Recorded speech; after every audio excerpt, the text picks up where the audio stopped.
জামুরিয়ায় সিপিআইএমের রক্তদান শিবিরে শনিবার উত্তেজনা ছড়ায়। সেই সময় সভামঞ্চে বক্তব্য রাখছিলেন সিপিআইএমের নেত্রী মীনাক্ষী মুখার্জি। প্রত্যক্ষদর্শীদের দাবি, বিজেপির কয়েকজন কর্মী ঘটনাস্থলে পৌঁছায়। পরে দুই পক্ষের মধ্যে বাকবিতণ্ডা শুরু হয়। পরে তা বচসায় রূপ নিলে পরিস্থিতি উত্তপ্ত হয়ে ওঠে।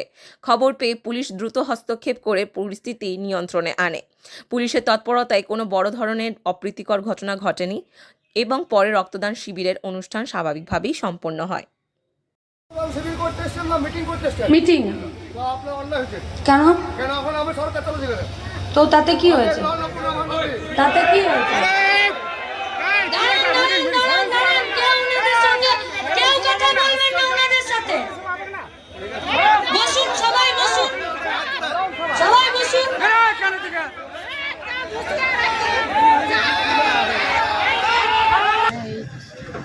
সভা কমরেড বিকাশ চৌধুরী আমাদের এই জেলার অবিভক্ত বর্ধমান জেলার এটা পশ্চিমবঙ্গের শ্রমিক আন্দোলন কৃষক আন্দোলনের প্রকৃত নেতা, শুধুমাত্র নেতা নন, বিধানসভা পার্লামেন্টের তিনি প্রতিনিধি ছিলেন, এমপি এমএলএ ছিলেন।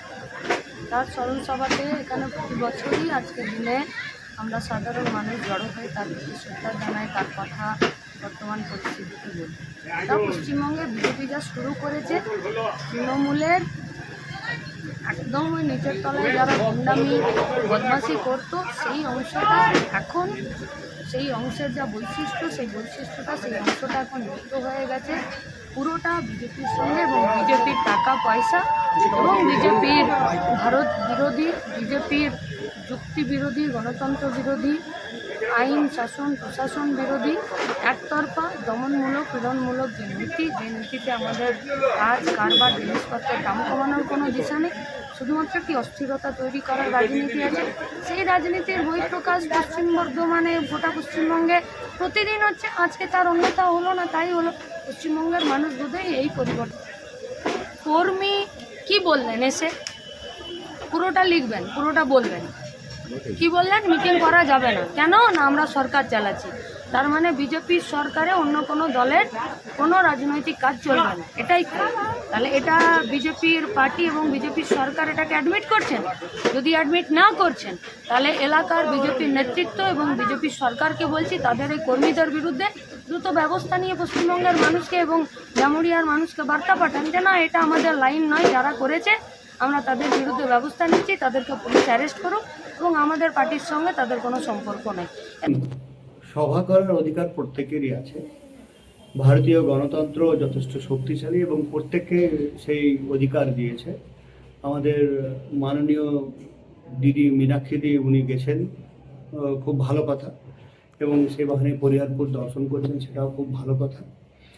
যারা এই কাজে ওনাকে ডিস্টার্ব করেছে, আমি বলবো দেখুন, এটা যারাই করছে তারা অনুচিত করেছে। কিন্তু এখন প্রবলেম হচ্ছে 4 তারিখের পরে তো এখন অনেকে বিজেপি হয়েছে। এখন যদি তারা সেই কাজ করেছে, তো তারা সত্যিই খারাপ কাজ করছে। আমি জামুরিয়ার বিধায়ক হয়ে আমি সেই কৃতকর্মের জন্য জামুরিয়াবাসীর হয়ে তার কাছে সেই ক্ষমা প্রার্থী চেয়ে নিয়েছি।